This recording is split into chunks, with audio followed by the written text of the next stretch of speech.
Back dear students, हमारा typing test जारी है। जी बेटा, आप अपना तारफ़ करवा दें। मेरा नाम अशरफ है और ये मेरा टाइपिंग का पहला टेस्ट है। बेटा एक क्वेश्चन भी आपसे पूछना है। आप मुझे ये बताएं कि ये जो कंप्यूटर में आखिर पे नीले कलर की पट्टी नज़र आ रही है, इसे क्या कहा जाता है? Task bar. टास्क बार, ठीक है, शाबाश। स्टार्ट करें बेटा। Very good.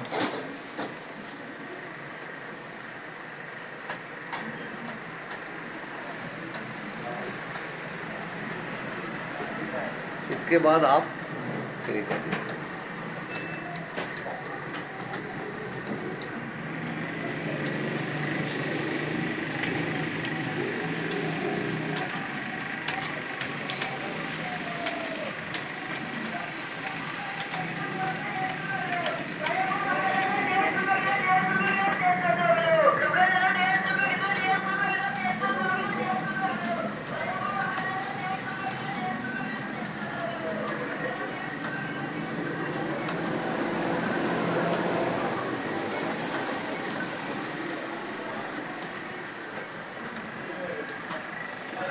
जी